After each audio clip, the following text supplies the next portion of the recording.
Depuis l'enfance, à l'école coranique, on me répétait que je devais être prêt pour le djihad contre les chrétiens. Ce n'est pas juste le fait qu'ils soient chrétiens, c'est qu'ils essayent de remettre en cause les croyances de musulmans en disant « Je ne crois pas que Mahomet soit un prophète. Alors moi, en tant que musulman, ma vie n'a plus de sens, car je suis prêt à mourir pour Mahomet, à tuer pour lui. »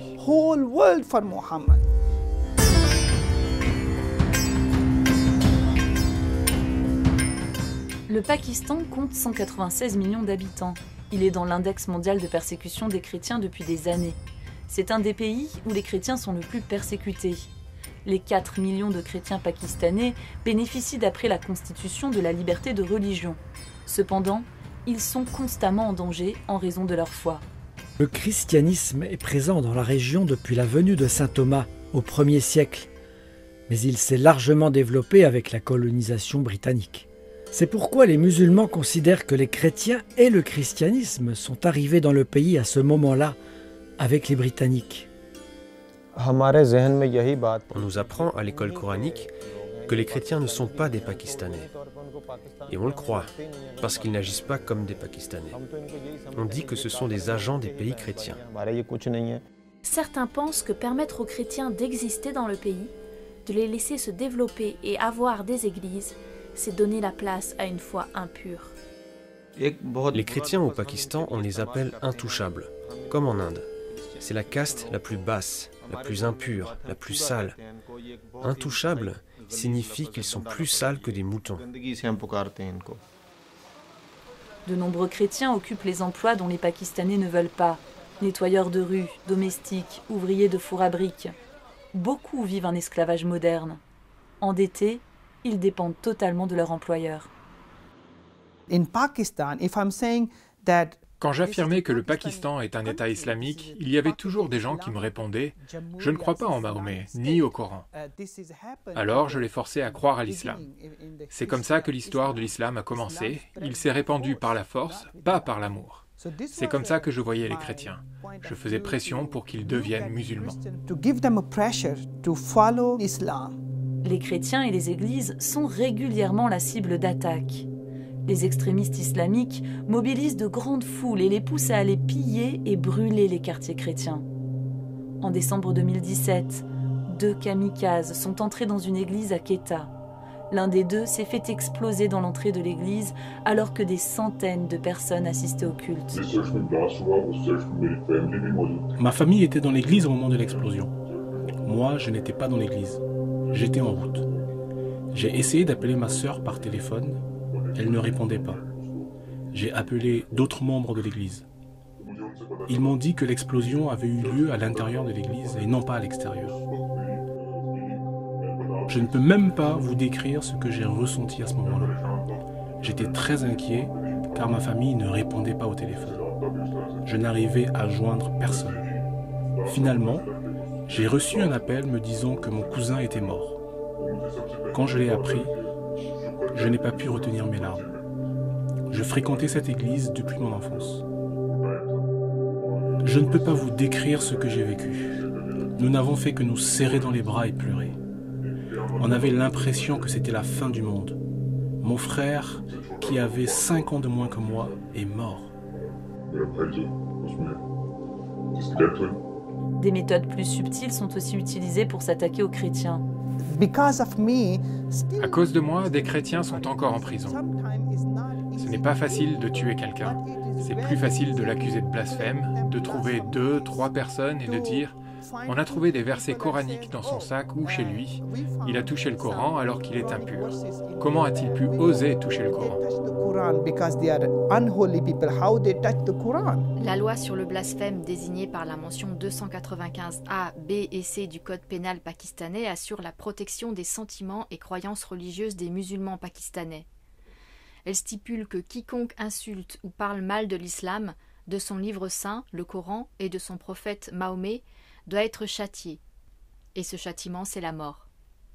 Cette loi a été créée pour harceler les chrétiens, leur faire peur, pour qu'ils se sentent constamment vulnérables à partir du moment où ils sortent de chez eux jusqu'à ce qu'ils rentrent le soir, que ce soit au travail, à l'école, dans les magasins. Si on vous identifie comme chrétien, vous êtes vulnérable et vous risquez d'être accusé. Ce n'est pas juste le fait qu'ils soient chrétiens, c'est qu'ils essayent de remettre en cause les croyances de musulmans en disant « Je ne crois pas que Mahomet soit un prophète. Alors moi, en tant que musulman, ma vie n'a plus de sens, car je suis prêt à mourir pour Mahomet, à tuer pour lui. » À partir du moment où nos enfants entrent à l'école, on leur dit d'être prudents, de ne pas parler de religion, de ne pas critiquer les croyances des autres, mais en même temps, on leur dit aussi de ne pas avoir peur de refléter Jésus dans leur école. Dans cette atmosphère de haine, les jeunes chrétiennes sont particulièrement vulnérables. Selon des statistiques, chaque jour, 2 chrétiennes pakistanaises sont enlevées et forcées de se convertir à l'islam. Les extrémistes utilisent une méthode enseignée dans les madrasas. On encourage les hommes à trouver des chrétiennes, à les convertir de force et à les obliger à se marier. Ils ont 2 manières pour les tromper. Premièrement, il y a le fait que les chrétiennes se heurtent à beaucoup d'obstacles. Elles n'ont pas accès à la même qualité d'enseignement et de formation professionnelle.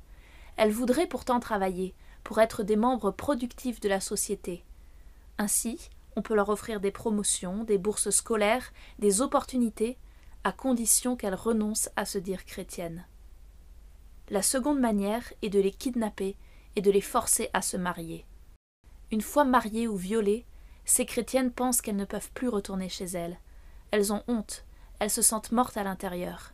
C'est pourquoi elles acceptent cette position d'otage, elles acceptent de se convertir pour pouvoir rester avec l'enfant qui naît souvent de ce viol. Nous croyons qu'il existe une génération d'Esther, c'est-à-dire des milliers de femmes mariées de force. On les menace. Si elles parlent, si elles se plaignent, si elles essaient de fuir, on fera du mal à leur famille. Elles feraient courir un risque à leur communauté. Parce qu'elles veulent protéger leur église ou leur famille, beaucoup de chrétiennes ont accepté leur sort. Elles peuvent dire qu'elles sont devenues musulmanes, mais dans leur cœur, elles continuent de croire que Jésus est leur Seigneur. Christ nous a demandé de prier même pour nos ennemis. Et moi, quand je fais preuve de foi au lieu de me mettre en colère, j'arrive à avoir pitié d'eux. Je réalise qu'ils ont été endoctrinés et que leurs actions sont le résultat de cet endoctrinement. Alors, j'éprouve de la compassion pour eux. Je sens que ce sont des êtres humains comme moi et j'ai envie de partager ma foi et de leur présenter l'amour de Christ. Nous avons été choisis pour représenter la croix de Christ dans nos souffrances. Ce que nous dit l'Évangile, ce que nous commande Jésus, c'est d'avancer. Comme le dit Jésus, nous sommes heureux quand on parle mal de nous, quand nous souffrons et sommes persécutés. Je crois que ces difficultés sont en réalité des bénédictions. Je suis très fier d'être un chrétien pakistanais et il arrive que je me considère comme davantage béni que mes frères qui vivent dans un environnement sûr et confortable. Je me sens davantage béni parce que je suis au bon endroit, là où l'Évangile est nécessaire. À chaque fois que les chrétiens prient « Notre Père qui est dans les cieux », cela rend l'ennemi furieux, parce que l'on reconnaît notre valeur en tant que fils et filles de Dieu, la valeur de notre identité. Nous faisons face à un combat, à des difficultés qui ne sont pas juste des attaques physiques. Quand Dieu met dans notre cœur de l'amour pour notre prochain, peu importe à quel point celui-ci vous hait, l'amertume, la colère dans ses yeux, l'amour de Jésus surpasse tout. Sophonie dit qu'il chante un chant pour nous. 5 fois par jour, c'est un autre type de chant que j'entends sur les ondes dans mon pays. Mais je crois qu'il y a un chant plus grand, celui de Dieu pour son peuple, et j'en fais partie. Je pense que ma responsabilité en tant que chrétien au Pakistan, c'est de continuer à semer quand je le peux. Par exemple, je me souviens de mon professeur. Je lui avais donné un Nouveau Testament et quelques années plus tard, j'ai appris qu'il avait accepté Christ. C'est toujours un émerveillement de voir ce qui peut arriver juste en donnant un Nouveau Testament à quelqu'un. Tout ce que j'ai fait, c'est semer. Je laisse Dieu faire le reste. C'est lui qui œuvre, qui prend soin et qui permet à la graine de se développer.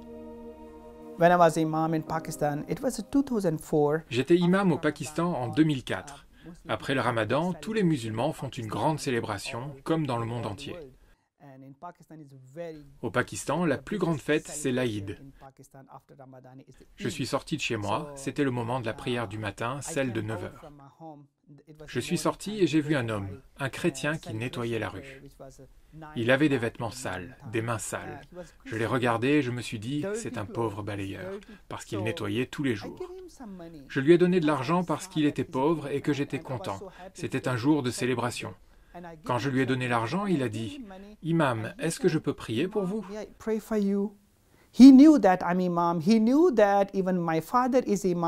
Il savait que j'étais imam, que mon père était imam, tout comme mon grand-père et mon frère. Il a dit, « Imam, est-ce que je peux prier pour vous ?» Il n'avait pas peur, il n'avait pas honte. J'étais très surpris. Je me suis dit, « C'est un chrétien, comment peut-il prier pour moi ?» Ses mains sont sales, ce n'est pas un endroit pour prier, ce n'est pas le moment non plus, et l'endroit est sale. Comment peut-il prier pour moi ? Mais j'étais content, alors je me suis dit, fais-lui plaisir. Et je lui ai répondu, d'accord, tu peux prier pour moi. Il a pris l'argent et il a commencé à prier pour moi. Il a dit, Dieu, merci pour cet argent, pour cet homme, pour ce moment. Dieu, je te prie pour lui, montre-lui le chemin, la vérité et la vie. Et il a dit, je prie au nom de Jésus. Il a prié pour moi en 2004 et Dieu a changé ma vie en 2010. J'ai réalisé cela quand j'ai prié en disant « Dieu, comment ma vie a-t-elle pu changer ?» Le Saint-Esprit m'a parlé. « Mon fils, tu te souviens, il y a 6 ans, un homme a prié pour toi. » C'est la réponse à sa prière. 6 ans avant, ce chrétien qui nettoyait la rue, qui n'avait pas le droit de me parler, de religion, n'a pas eu peur, n'a pas eu honte. Il a prié pour moi. Ça a pris 6 ans, mais quand il a prié « Dieu, montre-lui le chemin, la vérité et la vie », le Saint-Esprit est rentré dans ma vie, a commencé à œuvrer, m'a fait rencontrer d'autres chrétiens, m'a aidé à voir Jésus dans la vie des autres. J'ai compris ce qu'était le christianisme, ce qu'était Jésus, parce que je l'ai vu dans la vie des gens.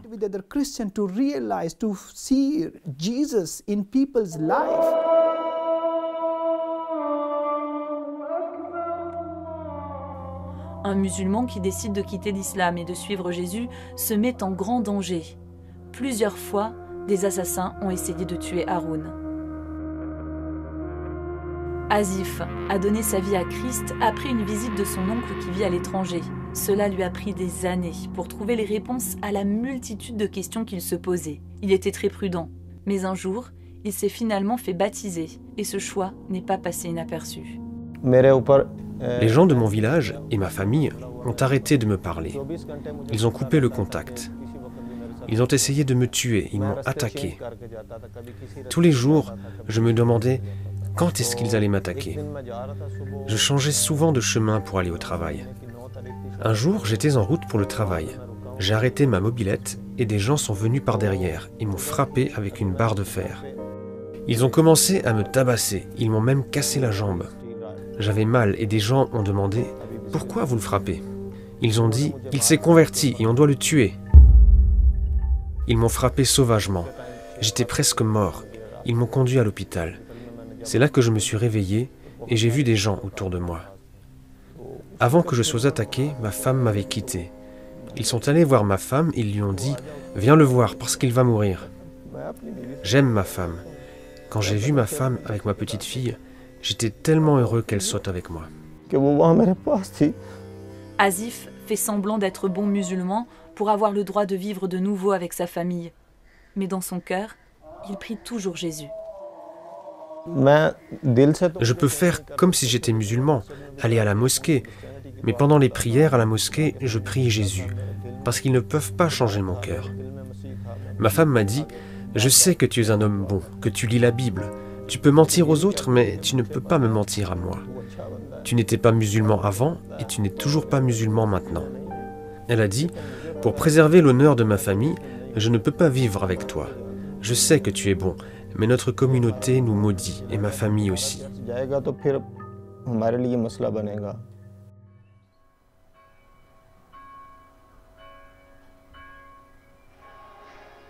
Ce que souhaitent les chrétiens de notre pays, c'est d'être une lumière qui ne serait pas cachée sous la table, ni sous un seau, ni par les ténèbres.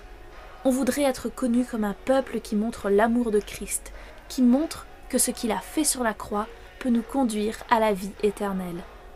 L'histoire de l'Église au Pakistan n'est pas un cas isolé. C'est un tout petit pixel dans une grande image. L'histoire de l'Église de mon pays et l'histoire de votre Église. Il faut les voir ensemble. Nous devons regarder cette image ensemble, nous agenouiller ensemble, parce que nous avons le même Dieu. Nous disons « Notre Père qui es aux cieux » et vous dites « Notre Père qui es aux cieux ». Nous prions, comme vous, le Père au nom du Fils, et nous proclamons, comme vous, que cette terre appartient à Jésus.